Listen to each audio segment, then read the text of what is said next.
Hello, this is Ela, and I am going to demonstrate the second exercise that I like to offer in my beginning watercolor class. And what we're going to do is we're going to learn how to paint different concentrations of a single color. So here you can see I've already have 4 out here already, and this is done in ultramarine blue.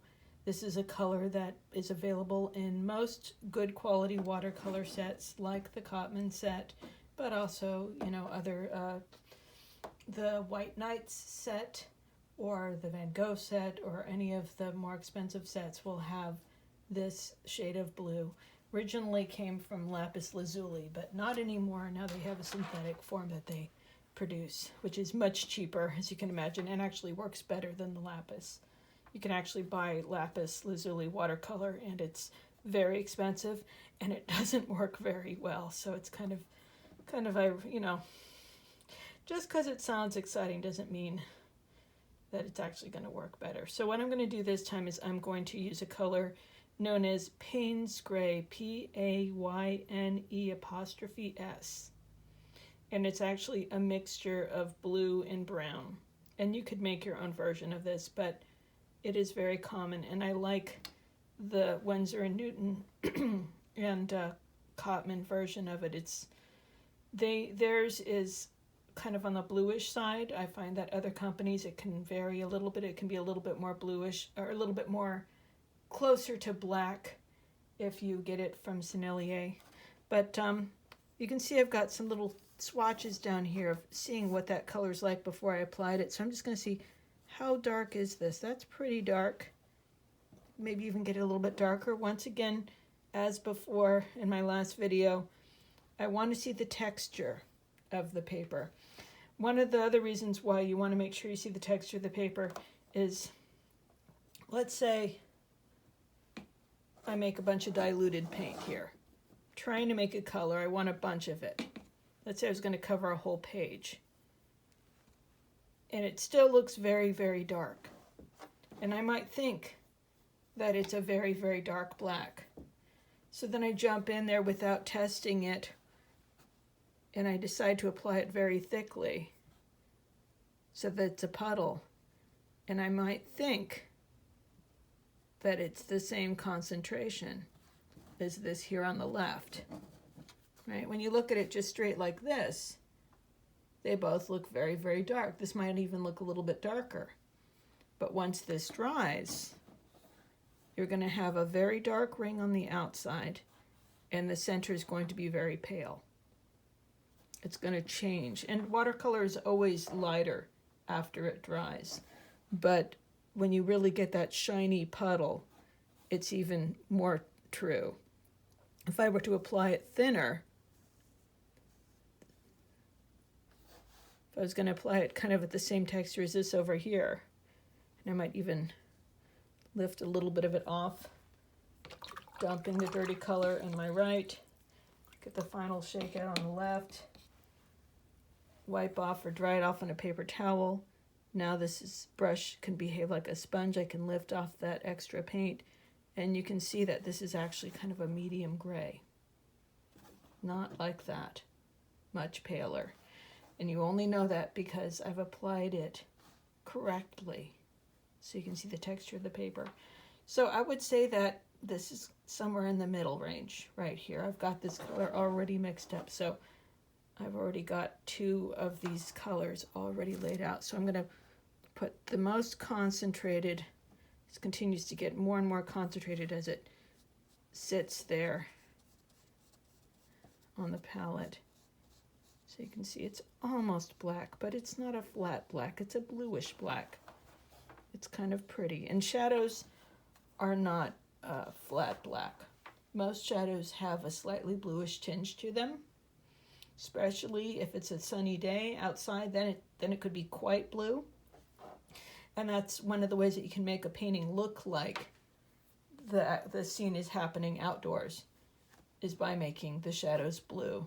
Often I'll just go straight to ultramarine for shadows, or I'll mix some kind of these 2 colors together or something kind of like that.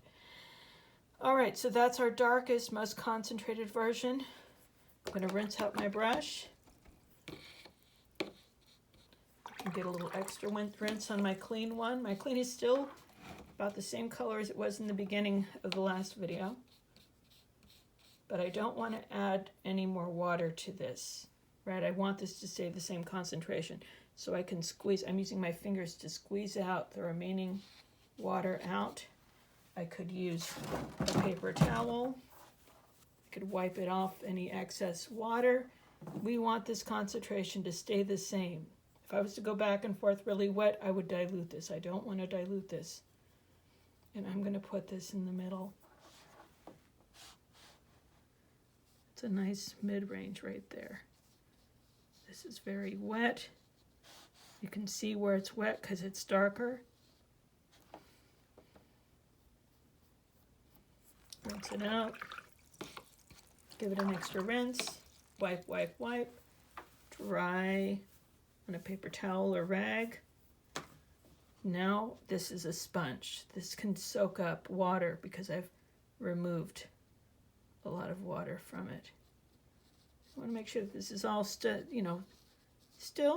reasonably wet.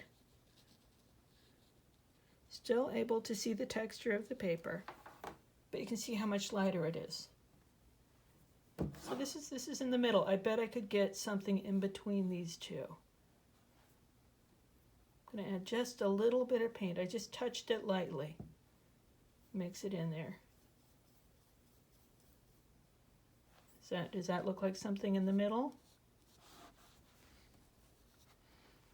That's pretty good. Maybe even a tiny bit more.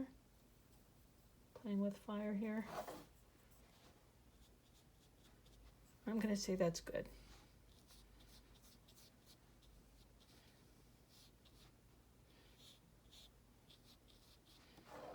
Wipe, wipe, wipe. See, will it work like a sponge? Did I wipe off enough? I think I wiped off enough just on the edge of my palette.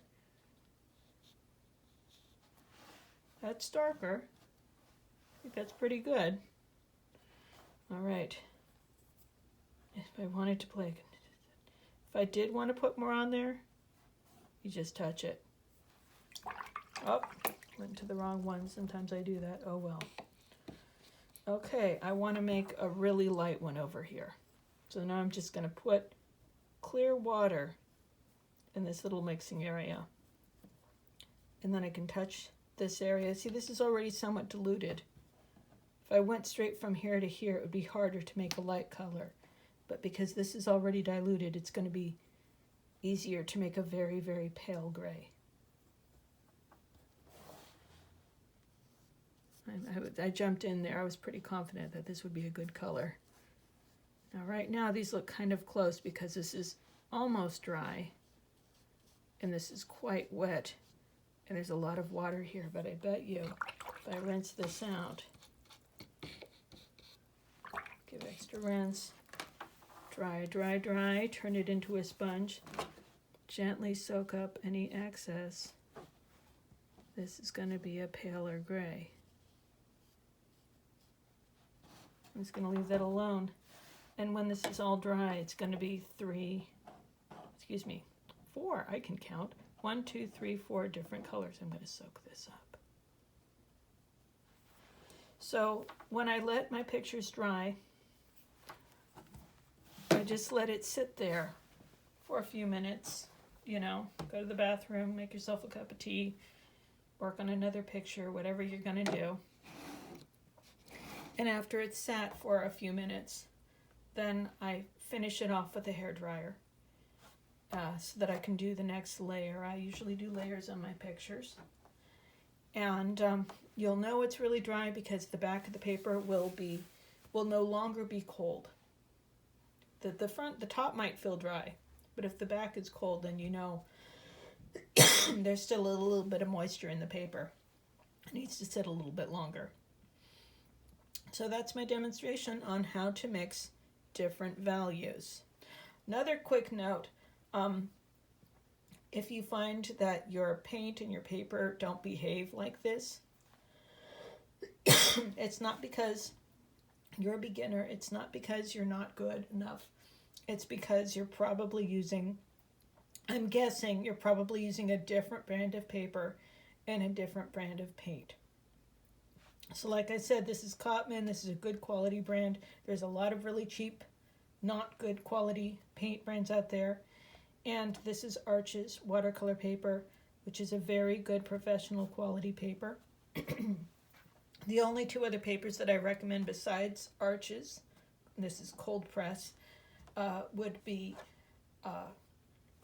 Fabriano Artistico, and there's a bunch of different papers made by Fabriano. Fabriano Artistico cold press 140-pound watercolor paper is the one I recommend. And the other one that I would recommend that is similar would be Blick Premier. So if you use any paper besides Blick Premier, Fabriano Artistico, or Arches in cold press, which is this rough texture, and 140-pound, which is sort of this heavy cardboard, if you do buy something smoother, thinner, then it's not going to behave as well as this does. All right, I hope you had fun, and I hope you try this out at home.